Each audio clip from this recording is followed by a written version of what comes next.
Good morning, dear colleagues. We continue our day. EU MPs and their visit to Petras Auštrevičius, MP from the European Parliament, Friends of European Ukraine, and former group deputy head of Lithuanian Alliance of Democrats and Liberals of Europe, European Conservatives and Reformists. Belgium. Partial of this briefing will be in English, so if you need any interpretation, please pick it up. Ladies and gentlemen, indeed, it is our pleasure to have a chance to explain ourselves and to have an exchange with you on this very occasion in Kiev, when the Europe's Day is celebrated and city is full of good colors and mood. In fact, we do represent the informal group of Friends of European Ukraine in the European Parliament. We are more than 60 among the members of the European Parliament. We represent all major political groups and countries in the European Parliament.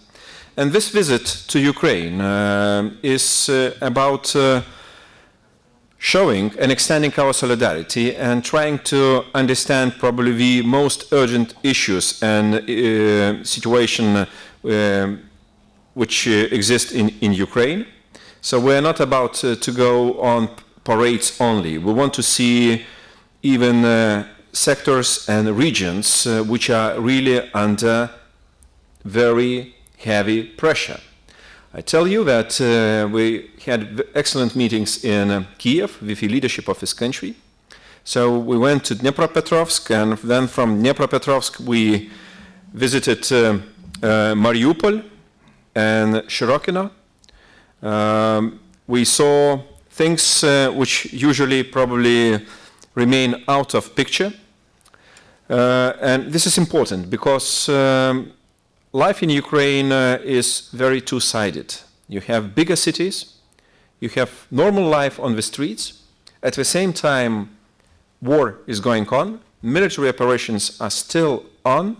There is no complete ceasefire respected because of separatist and Russian-backed forces in eastern Ukraine. And we wanted to see that situation especially around Mariupol. Why? Because Mariupol became a symbol of some bad expectations, as well as almost daily tensions, especially what comes to Shirokino and the rest. And I can tell you that we saw really very dedicated, very patriotic Ukrainian military forces which defend this country, risking their lives. But this is not because of some commitment. I mean, they are committed to the country. They are committed to the Ukrainian idea, and this is the best what you can expect. In brief, I can tell you that next week will be an important meeting in Riga Summit, about the Eastern Partnership. And we call on member states, on leaders of European member states to extend more political solidarity with Ukraine. Ukraine needs acknowledgement. Ukraine needs recognition.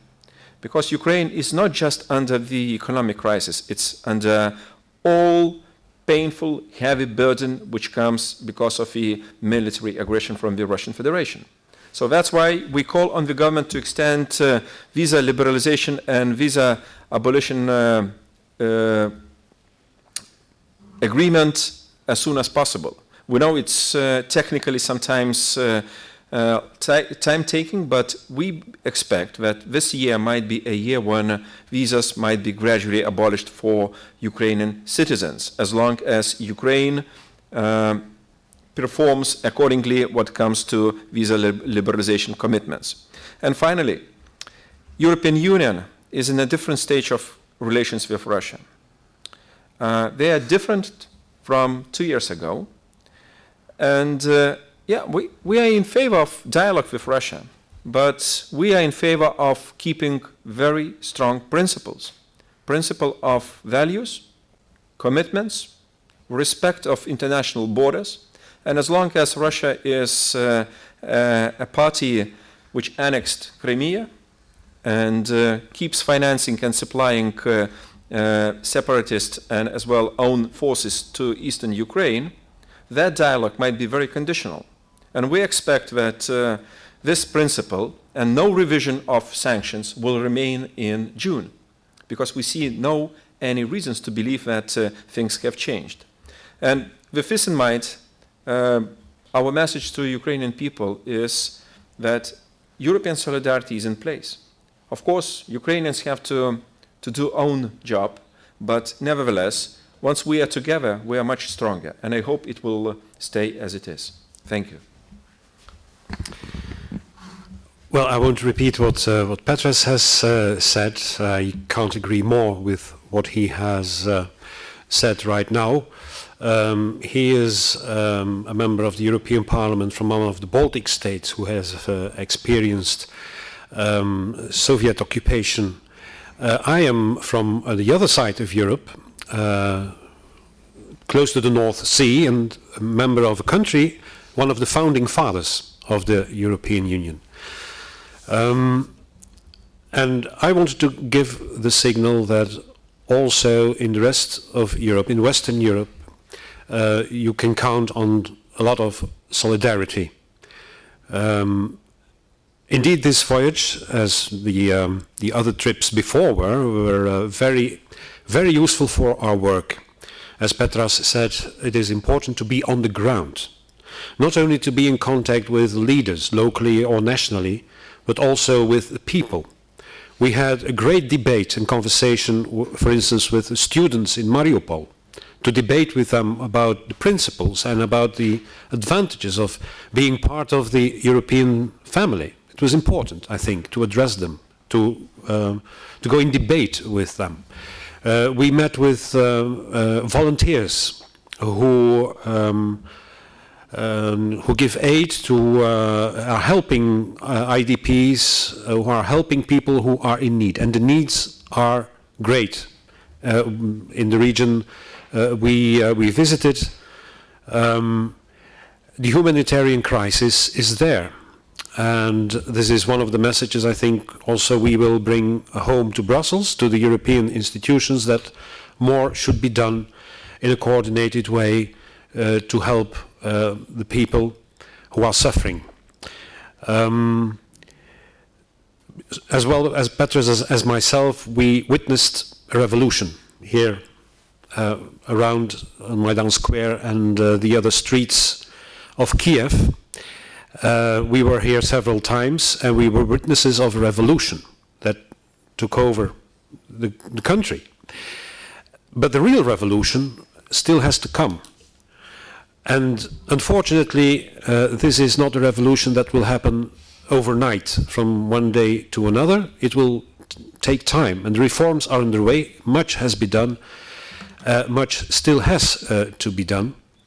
And some hard decisions have been made and still will have to be made.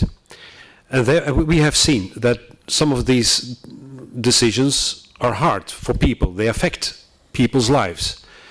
Therefore, it is more than ever needed that Europe stands behind the people and supports them. And that is another message we will bring home.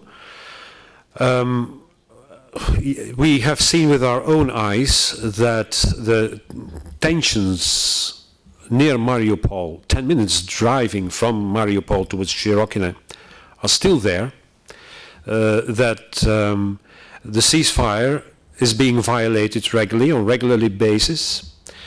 We have seen the consequences of that, the attacks that regularly take place there. I was half February, just after the signing of Minsk II agreement. I was also on the other side near Debaltsevo, and I saw the same happening there. So it is very clear to us that the aggression, Russian-backed aggression, is not over yet, and that we have to take that into account and into mind. And indeed, there is, in my opinion, as well as in many others, I think, in the European Parliament, no question of easing the sanctions for the moment. So these were our first impressions, I think, of this very good trip. If there are any questions, please feel free. Thank you very much, dear guests. If there are any questions from journalists, if no, then I would like to address you with a question. Taking an economic approach to your visit, can you evaluate how good is, on what pace is the implementation of DCFTA here in Ukraine? Well, indeed, it's the most important issue, I mean, from my point of view. Firstly, a real transformative power of the economy of Ukraine is free trade arrangements. Indeed, free move of goods, no tariffs, of course, certification should be kept as it should be, but only free trade can show those sectors in Ukraine which has a competitive advantage and where people can make money and where jobs might be created. It was, from my point of view, very unfortunate that for a year time was a postponement for implementation of DCFTA, Deep Free Trade Agreement between EU and Ukraine. And it was not because of Ukraine's insistence, it was because of Russia's insistence. I don't see any arguments why European Union should listen to those a bit more political rather than economic arguments of the Russian side and to prolong or even to begin new discussions about possible future of DCFTA. No, DCFTA should come into the force as soon as possible. It will be the most decisive decision for this country. Ukraine's economy shouldn't be worried much because free trade arrangements, as we saw in examples of our countries, it's something which settles economic transformation in a way as it should be, because we are all market economies. And market economies can be conducted from administrative decisions or based on administrative decisions. So that's why I hope DCFTA will come into the force as January 1st, 2016, next year, beginning of next year. It's not a threat for Russian economic interests, not at all, because as long as country remains as economic interest as such, it trades with countries where trade is profitable. I mean, nobody can offer now and push country to trade and to bring imports and export to the country where is no economic interest, not at all. But for Ukraine, it will be a great advantage to begin that kind of a trade arrangement with the European Union and for European Union as well. Why? Because we're looking forward for favorable investment climate in Ukraine. Ukraine needs lots of investments for transformation, new jobs. Who will keep the young generation of Ukrainians committed to the jobs in Ukraine? Only new jobs. And I think a good example is Belgium, advanced economy. So we are advancing same way, but of course we need more time as we started this process much later.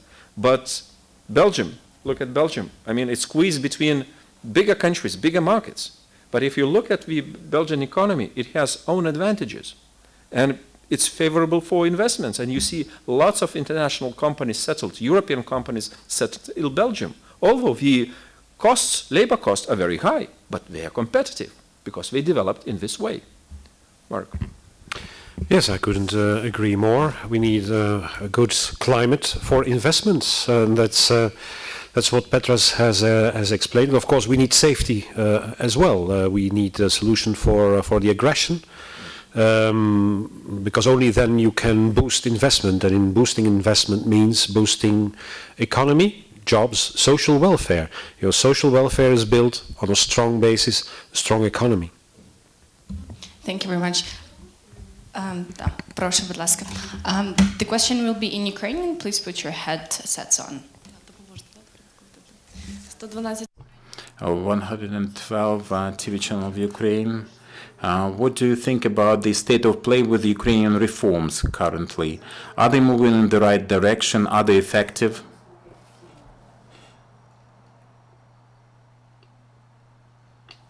Ukraine committed to the association agenda.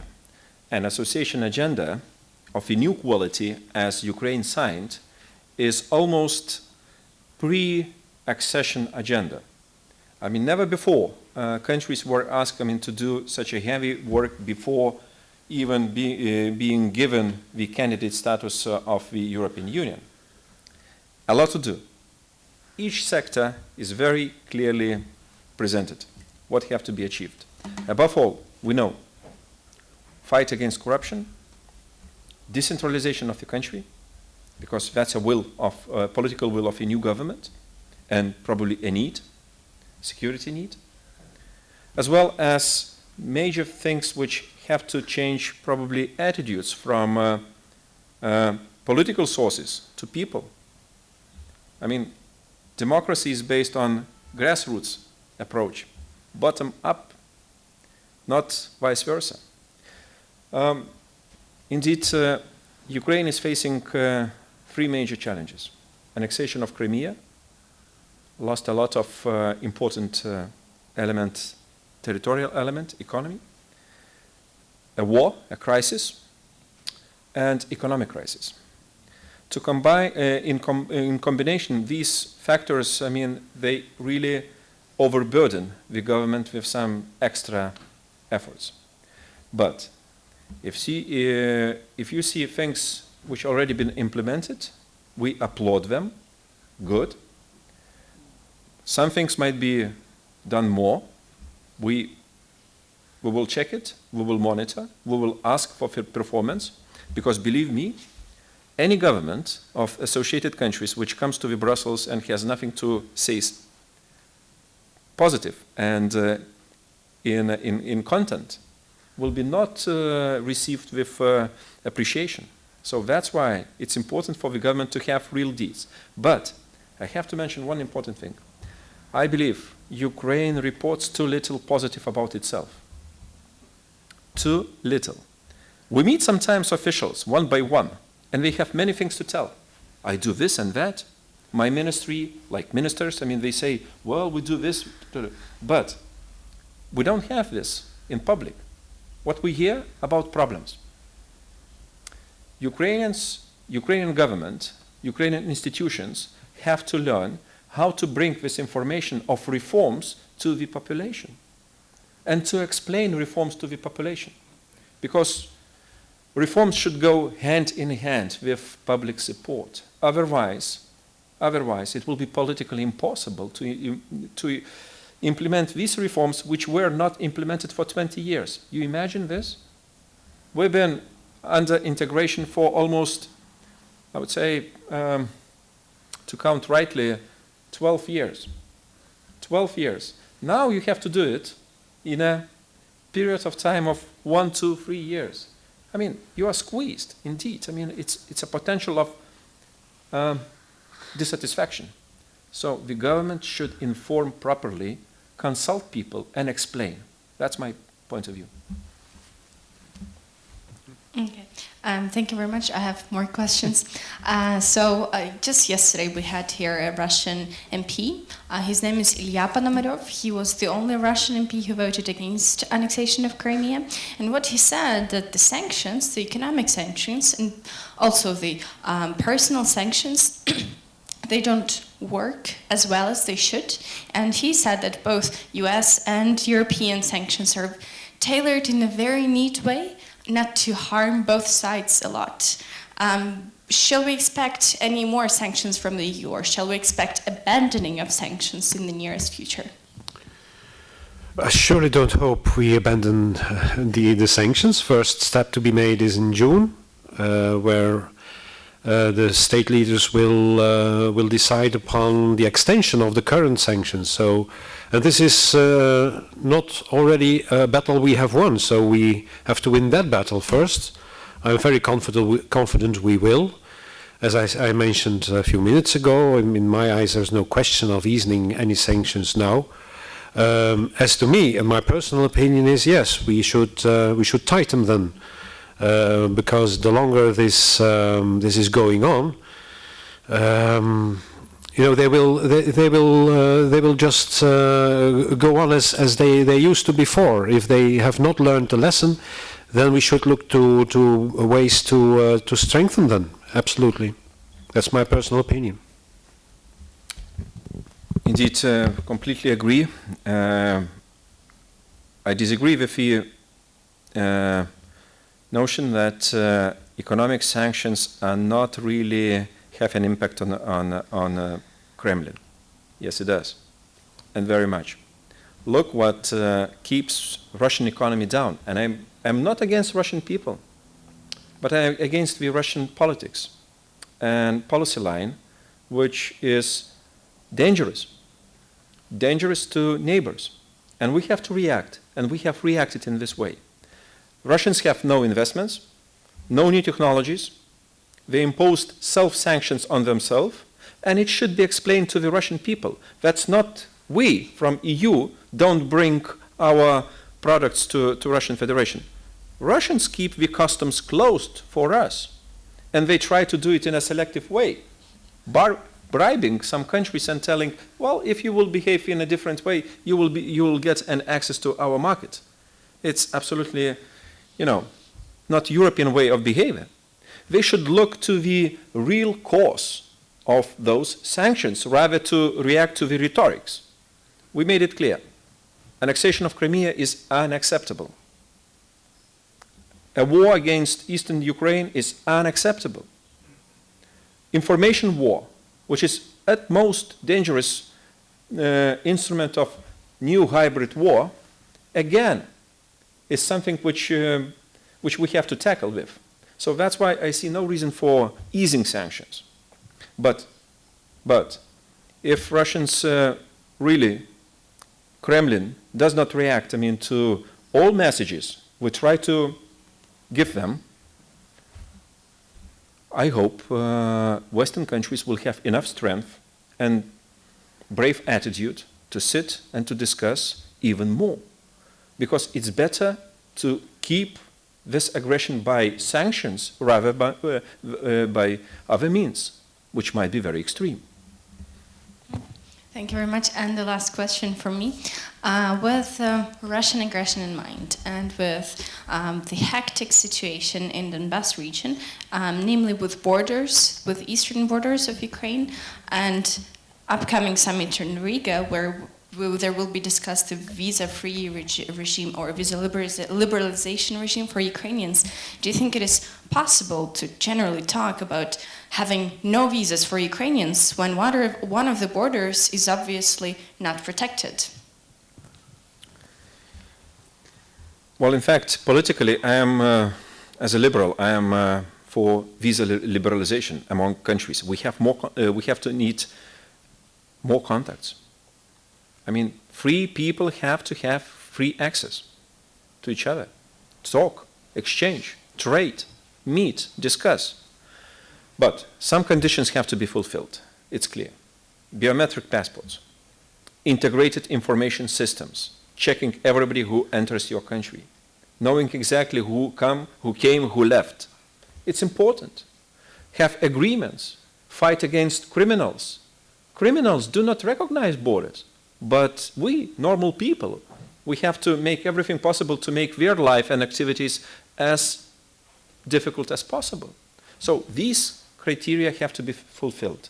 I tell you, if Moldova did it, I believe Ukraine has resources, expertise, and willingness to do it. The sooner all these technicalities are implemented, the better. But I hope positive political message will come out from the Riga summit. And this is my very firm belief. Ukrainians need positive messages.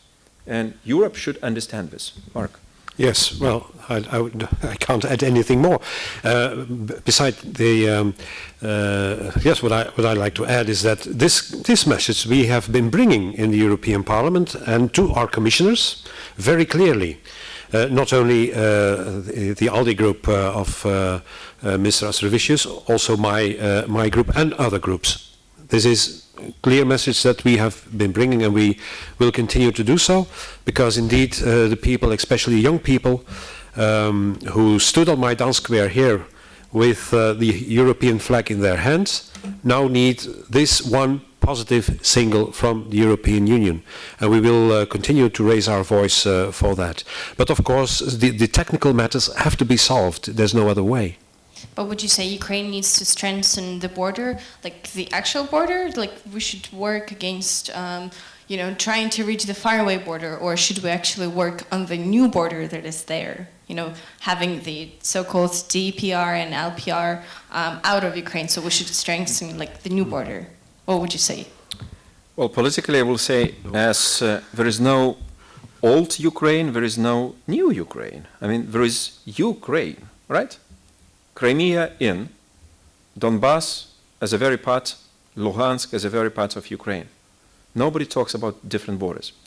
Well, reality is different, and if you wish and if you want, I mean, to move forward, and I think we need forward-looking approach. So we might accept some administrative lines as a point of reality, but nothing more, nothing more.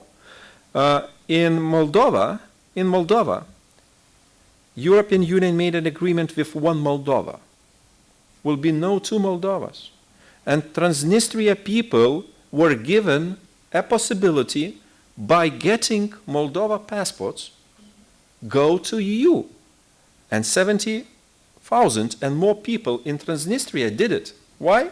Because we want to have a free access. I see no future for so-called Eastern Ukraine as a country which might be admitted or recognized by us. I mean, it's, sorry to say, it's unreal. But we have to be forward-looking and realistic. So that's why those remaining under Ukrainian forces and Ukrainian power control, first of all, they have to be given passports, access, and the rest, and with possibility for others. And I hope that time will come. In other words, you have to be politically clear, very clear, and we are, I think. On the other hand, we have to think about the people. People come in the first place. Okay. And combination is very possible. Thank you very much. That was a very interesting answer. I hope Ukrainian officials will hear your words and will take those into consideration. If there are no questions or clarifications from the journalists, we would like to thank you very much for coming over for a press conference. Come back more for Ukraine. We will be happy to hear you again. Дуже дякую. На цьому брифінг будемо завершувати. Розклад з'явиться на нашому сайті до кінця дня. Thank you very much. By the end of today, you'll have a schedule for tomorrow on our site. Thank you.